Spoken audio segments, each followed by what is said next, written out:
Diabetes, తర్వాత heart attack, heart problems, stents వీళ్ళ గురించి చెప్పమని మిత్రులు అడుగుతున్నారు. దాని గురించి మాట్లాడుకుందాం.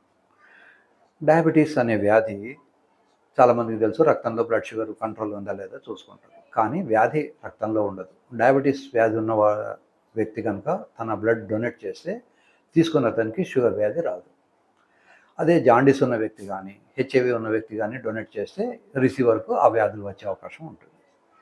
మరి ఈ డయాబెటీస్ వ్యాధి ఎక్కడుంది అంటే రక్తంలో లేదు. రక్తంలో మనకు కనబడుతుంది కానీ ఆ వ్యాధి ఎఫెక్ట్ అంతా కూడా రక్తనాళాల్లో ఉంటుంది. ఒక్క డయాబెటీస్ వ్యాధి ఉంటే 100 వ్యాధులు ఉన్నట్టు. అది కళ్ళకు వెళ్ళే రక్తనాళాలని డ్యామేజ్ చేస్తే డయాబెటిక్ రెటినోపతి అంటాం. అది కిందికి వచ్చి కిడ్నీలో ఉన్నటువంటి రక్తనాళాలని డ్యామేజ్ చేస్తే డయాబెటిక్ నెఫ్రోపతి అంటాం. అది నర్వ్స్కి వెళ్ళే రక్తనాళాన్ని డ్యామేజ్ చేస్తే డయాబెటిక్ న్యూరోపతి అంటాం. దీని అర్థం ఏంటి? శరీరంలో ఉన్న ప్రతి రక్తనాళం కూడా షుగర్ వ్యాధితో డ్యామేజ్ అవుతుంది. అయితే షుగర్ వ్యాధి ఉన్నవాళ్ళు మరి వయాగ్రా లాంటి టాబ్లెట్స్ వేసుకోవచ్చునా? వేసుకోవచ్చు. దీనివల్ల షుగర్ వ్యాధికి నష్టం ఏమీ జరగదు. నిజానికి షుగర్ వ్యాధి ఉన్నవాళ్ళు వేసుకోవడం వల్ల ఒకవేళ వాళ్ళు రెగ్యులర్గా శృంగారంలో పాల్గొంటే ఒక 5-10 నిమిషాలు శృంగారంలో పాల్గొంటే ఒక 1 or 2 hours మీరు ఎక్సర్సైజ్ చేసినంత ఫలితం ఉంటుంది. కనుక షుగర్ కంట్రోల్ వచ్చే అవకాశం చాలా ఎక్కువ ఉంటుంది. సో వయాగ్రా లాంటి టాబ్లెట్ వేసుకొని అయినా మొత్తానికి వేసుకున్నా వేసుకోకపోయినా శృంగారంలో పాల్గొనడం అనేది శరీరానికి మంచిది. మన శరీరానికి మనసుతో కాకుండా పార్ట్నర్ మనస్సు కూడా ఇది చాలా ఉపయోగకరం. కనుక శృంగారంలో పాల్గొనడం ఎంత ఫ్రీక్వెంట్గా చేస్తే అన్ని సంవత్సరాలు ఎక్కువ బతుకుతారు. తర్వాత అంత ఆరోగ్యంగా ఉంటారు. కేవలం బతికుండి మంచం మీద పడి ఉన్న దానికన్నా వెజిటేటివ్ లైఫ్ అంటారు, అలా కాకుండా యాక్టివ్గా ఉండేందుకు అవకాశం ఉంటుంది. కనుక షుగర్ వ్యాధి వాళ్ళు నిస్సందేహంగా ఈ టాబ్లెట్స్ వేసుకోవచ్చు. టాబ్లెట్ వేసుకున్నప్పుడు కొన్ని సైడ్ ఎఫెక్ట్స్ వస్తాయి. హెడేక్, బ్యాక్ ఏక్ ఇట్లాంటివి వస్తే భయపడక్కర్లేదు. దానివల్ల ఏమి కిడ్నీ చెడిపోవు, హార్ట్ చెడిపోదు. అలా టాబ్లెట్ నొప్పి వచ్చినప్పుడు తలనొప్పి ఉంటే మనకు డోలో లాంటి టాబ్లెట్ వేసుకోవచ్చు. కాకపోతే హార్ట్ అటాక్ మనం నిదానంగా ఇలా కుర్చీలో కూర్చున్నప్పుడు 70 సార్లు నిమిషానికి కొడుతుంది. ఇదే రెగ్యులర్గా ఎక్సర్సైజ్ చేసే వాళ్ళకైతే 55, 60, 50 కూడా కొట్టచ్చు. ఇలా దాన్ని బ్రాడికార్డియా అంటారు. అథ్లెట్స్కు హార్ట్ రేటు తక్కువ ఉంటుంది. ఎవరైతే ఫిజికల్గా ఎక్సర్సైజ్ తక్కువ చేస్తారో, ఫిజికల్ మూమెంట్స్ తక్కువ ఉంటాయో వాళ్ళకు హార్ట్ రేట్ ఎక్కువ ఉంటుంది. ఇదే మనం కొంచెం రన్నింగ్ చేసినప్పుడు 90-100 దాకా కూడా హార్ట్ రేట్ పోతుంది. శృంగారంలో పాల్గొన్నప్పుడు వైఫ్తో అయితే 100-110 కూడా రావచ్చు. కానీ ఎక్స్ట్రా మ్యారిటల్ సెక్స్ వైఫ్ కాకుండా వేరే వాళ్ళతో, కొత్త వాళ్ళతో చేసినప్పుడు ఈ హార్ట్ రేటు ఒక్కొక్కసారి 150-200 దాకా పోవచ్చు. అలా పోయినప్పుడు ఆ హార్ట్ కనుక తట్టుకునే శక్తి లేకపోతే అప్పుడు వాళ్ళకు హార్ట్ అటాక్ వస్తుంది. కనుక స్టెంట్ వేసుకున్న వాళ్లకు భార్యతో సెక్స్ చేయడం అనేది చాలా మంచి పద్ధతి. ఎక్స్ట్రా మ్యారిటల్ సెక్స్ చేయదలుచుకుంటే వాళ్ళు టీఎంటీ అని ఒక టెస్ట్ ఉంటుంది.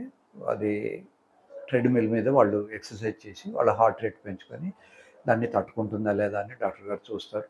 అవసరమైతే యాంజియోగ్రామ్ కూడా చేసి వాళ్ళకు ట్యాబ్లెట్స్ అవి ఇస్తారు. సో ఆ ట్యాబ్లెట్స్ తీసుకొని, ఆ జాగ్రత్తలు తీసుకొని కూడా ఎక్స్ట్రా మ్యారిటల్ సెక్స్లో పాల్గొనవచ్చు. జాగ్రత్తలు లేకుండా ఎక్స్ట్రా మ్యారిటల్ సెక్స్లో వేసినప్పుడు ప్రాబ్లమ్స్ ఎక్కువ ఉంటాయి. ఈ ఆల్రెడీ హార్ట్ అటాక్ వచ్చిన వాళ్ళు కానీ, స్టెంట్ వేసుకున్న వాళ్ళు కానీ ఫస్ట్ టైం ట్యాబ్లెట్ వేసుకున్నప్పుడు డాక్టర్ గారి సమక్షంలో వేసుకోవడం మంచిది. ఈ హార్ట్ అటాక్ వచ్చిన వాళ్ళకు నైట్రేట్స్ అనే ఒక రకమైన ట్యాబ్లెట్స్ కానీ, ఆయింట్మెంట్ కానీ, ప్యాచెస్ కానీ అంటేసుకునేందుకు ఇస్తారు. ఒకవేళ మీకు ఆయాసం వస్తే లేదా నొప్పి వస్తే ఇక్కడ వేసుకోండి అని ఇస్తారు. అట్లాంటి వాళ్ళు, లేదా సగం ట్యాబ్లెట్ నాలుక కింద పెట్టుకోమని, ఇట్లాంటి వాళ్ళకు మాత్రం ఈ PDE5 ఇన్హిబిటర్స్ వయాగ్రా కానీ, టడలాఫిల్ కానీ, వర్డెనాఫిల్ కానీ, అవనాఫిల్ కానీ ఈ 4 కూడా వాడుకోవడం మంచిది కాదు. కనుక మీరు డాక్టర్తో సంప్రదించినప్పుడు మీరు వాడే ట్యాబ్లెట్స్ వెళ్ళి చూపెట్టండి. డాక్టర్ గారు రాసి ఇచ్చిన పేపర్స్లో ఒక్కొక్కసారి వాళ్ళ రైటింగ్ అర్థం కాకపోవచ్చు, లేదా కంపెనీ పేర్లు డాక్టర్లు అందరికీ తెలిసి ఉండకపోవచ్చు. కనుక మీరు జాగ్రత్తగా ఈ ట్యాబ్లెట్స్ వాడే ముందు మీ దగ్గరలో ఉన్న డాక్టర్కు మీరు రోజు నేను ఈ ట్యాబ్లెట్స్ వేసుకుంటున్నాను చూపించండి. చూపించినప్పుడు వారు చెప్తారు, ఇది మీకు వేసుకుంటున్నారు కనుక ఇది వేసుకోకూడదు, వీటితో పాటు సైమల్టేనియస్గా దీని వంతుకు ఇది వేసుకోవచ్చు అని చెప్పే అవకాశాలు ఉంటాయి. తర్వాత కొద్దిమందికి మైగ్రేన్ అనే ఒక వ్యాధి ఉంటుంది. ఈ మైగ్రేన్ వ్యాధి ఉన్నవాళ్ళు కూడా ఒకవేళ వేసుకుంటే ఈ మైగ్రేన్ వ్యాధి ఉన్నవాళ్ళు కూడా ఈ ప్రెసిపిటేట్ కావచ్చు. ఈ వయాగ్రా లాంటి ట్యాబ్లెట్స్ వల్ల మళ్ళీ మైగ్రేన్ రావచ్చు. కనుక వేసుకునే ముందు మీరు దగ్గరలో ఉన్న డాక్టర్ని సంప్రదించడం అనేది ఒక రెగ్యులర్ మంచి హ్యాబిట్. కాకపోతే స్టెంట్ వేసుకున్నవాడు. స్టెంట్ వేసుకోకముందు అతను పేషెంట్. స్టెంట్ పడ్డ తర్వాత ఒకవేళ స్టెంట్ కనుక జాగ్రత్తగా పనిచేస్తే అతను is no more a patient. Is normal person. అయినా కూడా జాగ్రత్తల కోసమని ఆయన హార్ట్ ఎంత తట్టుకుంటుంది, ఎంత రేటు వల్ల ఆయనకి ఏం ప్రమాదం లేదు అనేది దగ్గరలో ఉన్న డాక్టరు, కార్డియాలజిస్టు చూసి చెప్తారు. కనుక ఈ టాబ్లెట్స్ వేసుకొని అయినా కూడా శృంగారంలో పాల్గొనవచ్చు. ఎవరికైతే అసలు టాబ్లెట్స్ వేసుకోవడానికే వీల్లేదు, అట్లాంటి వాళ్లకు మేమేం చేస్తామంటే సర్జరీ చేస్తాం. ఇప్పుడు అంగం సైజు ఇంత పెద్దగా ఉన్నా కూడా దీనికి బలం లేకపోతే ఇట్లా వంగిపోతుంది. చెవిలోకి దూది పెట్టినప్పుడు లోపలికి వెళ్ళదు. అప్పుడు మనం ఒక పుల్లకు దూది చుట్టినప్పుడు ఆ పుల్లకున్న బలం దూదికి వస్తుంది. అలాగే దీన్ని ఆపరేషన్ చేసి దీన్ని ఇంప్లాంట్ అంటారు, లేదా రాడ్ అంటారు. ఈ రాడ్ ఇందులో పెట్టినప్పుడు దీనికి హార్డ్నెస్ వస్తుంది. ఎలాగైతే పుల్లకు దూది చుట్టినప్పుడు పుల్లకున్న బలం దూదికి వస్తుందో దీనికి ఉన్న బలం దీనికి వస్తుంది. కనుక లోపలికి వెళ్ళడం అనేది ఈజీగా ఉంటుంది. ఇది వేసుకున్న వాళ్ళు మళ్ళీ వయాగ్రా ట్యాబ్లెట్లు వేసుకోవక్కర్లేదు. ఇది బేసిక్ అండర్స్టాండింగ్.